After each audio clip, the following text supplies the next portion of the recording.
जय माता दी। स्वागत है आप सभी का आपके अपने चैनल वेद पुराण सार ऑफिशियल में। आज हम बात करेंगे चैत्र नवरात्रि 2025 के शुभ अवसर पर माँ दुर्गा के 9 रूपों की पूजा, उनकी महिमा और इस पावन पर्व के महत्व के बारे में। सब कुछ एक ही वीडियो में, तो वीडियो को अंत तक जरूर देखें। और यदि आप भी माता रानी के भक्त हैं तो कमेंट में जय माता दी जरूर लिखें।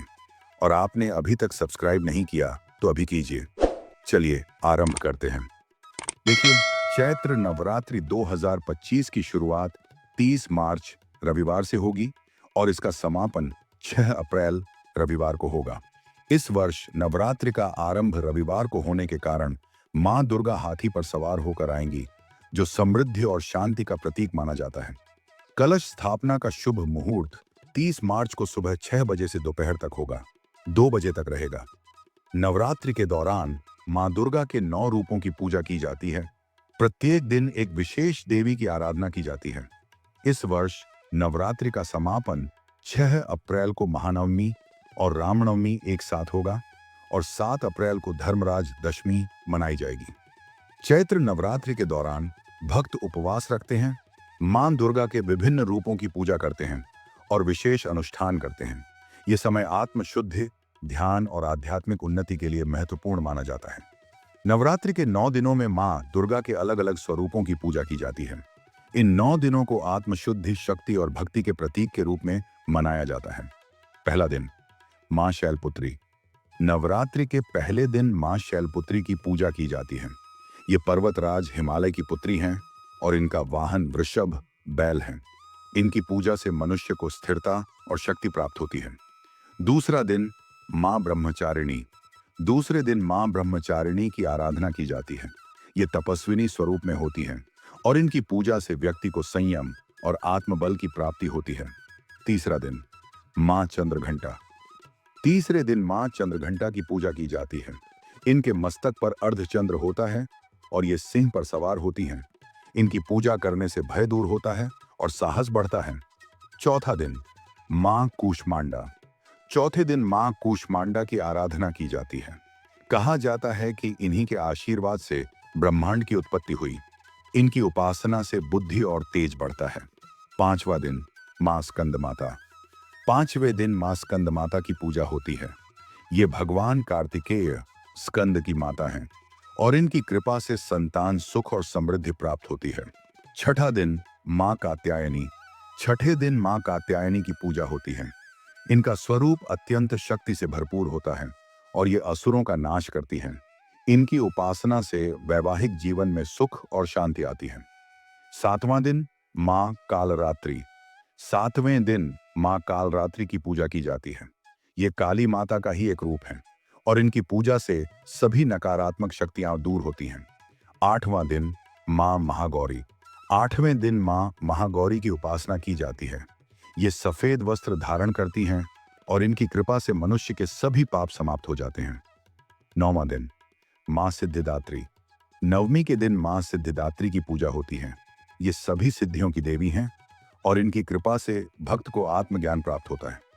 अगर आप घर में पूजा करना चाहते हैं तो उसके लिए आवश्यक सामग्री कुछ इस प्रकार ले।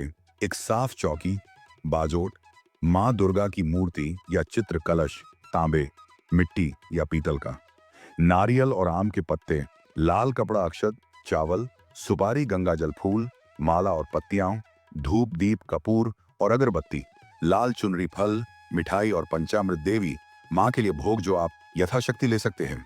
दुर्गा सप्तशती या नवरात्रि पाठ की पुस्तक। कलश स्थापना विधि। पहले दिन, 30 मार्च 2025, सबसे पहले स्थान की सफाई करें। पूजा के लिए घर में एक साफ और पवित्र स्थान चुनें। बाजोट, चौकी पर लाल कपड़ा बिछाएं। इसके ऊपर मां दुर्गा की प्रतिमा या चित्र स्थापित करें। कलश स्थापना करें। कलश में गंगाजल, सुपारी, सिक्का और अक्षत डालें। कलश के ऊपर नारियल रखें और उसके चारों ओर आम या आसोपालव के पत्ते सजाएं। कलश को मां दुर्गा के बाएं ओर रखें। मां दुर्गा को लाल चुनरी ओढ़ाएं और उनका श्रृंगार करें। दीप जलाएं और धूप दीप से मां की आराधना करें। नित्य पूजन विधि। सबसे पहले सुबह जल्दी उठकर स्नान करें और स्वच्छ वस्त्र धारण करें। मां दुर्गा की पूजा का संकल्प लें। मैं फिर आपका नाम ले माँ दुर्गा की कृपा प्राप्त करने के लिए श्रद्धा और भक्ति से माँ नव दुर्गा को प्रार्थना करें। मंत्र उच्चारण और पाठ करने के लिए माँ दुर्गा के मंत्र का जाप करें या दुर्गा सप्तशती का पाठ करें। यदि संभव हो तो सप्तशती के कुछ श्लोकों का पाठ करें। भोग और आरती के लिए माँ को फल, मिठाई और विशेष रूप से हलवा या खीर पूरी और यथाशक्ति भोग लगाएं। माँ दुर्गा की आरती करें और कपूर जलाकर पूरे घर में घुमाएं, जिससे सकारात्मक ऊर्जा बनी रहे। नवरात्रि उपवास के नियम जान लीजिए। देखिए, उपवास करने वाले लोग दिन भर फल, दूध और फलाहार की चीजों का सेवन कर सकते हैं। नमक के रूप में केवल सेंधा नमक का उपयोग करें। रात्रि में एक बार फलाहार या हल्का सात्विक भोजन करें। कन्या पूजन और हवन अष्टमी, नवमी को अष्टमी 5 अप्रैल या नवमी 6 अप्रैल को कन्या पूजन करें। कन्याओं को यथाशक्ति भोजन कराएं और उन्हें दक्षिणा दें। हवन करें और देवी के मंत्रों का उच्चारण करें। विसर्जन और समापन 6 अप्रैल 2025। माँ दुर्गा को श्रद्धा के साथ विदा करें। कलश का जल घर में छिड़कें और पेड़ पौधों में डालें। नारियल को प्रसाद के रूप में ग्रहण करें। पूरे परिवार के साथ माता की विदाई आरती करें। विशेष ध्यान देने योग्य बातें जानें। पूजा के दौरान सात्विक और शुद्ध आचरण रखें। क्रोध, नकारात्मक विचार और अहंकार से बचें। घर में भक्ति संगीत या मंत्रों का उच्चारण करें। यदि पूरे 9 दिन उपवास रखना संभव न हो तो पहले और अंतिम दिन उपवास रखें। देखिए, नवरात्रि केवल पूजा का पर्व नहीं बल्कि आत्मशुद्धि और शक्ति संचय का अवसर भी है। इन 9 दिनों में भक्त उपवास रखते हैं, माँ दुर्गा की भक्ति करते हैं और देवी के नाम का जाप करते हैं। आप हमें बताएं आपके कुलदेवी का नाम, आप किस माता या देवी की श्रद्धा से पूजा आराधना करते हैं। चैत्र नवरात्रि यह पर्व हमें सिखाता है कि सच्ची शक्ति आत्मबल में होती है। नवरात्रि का हर दिन हमें आध्यात्मिक और मानसिक रूप से मजबूत करने का अवसर देता है।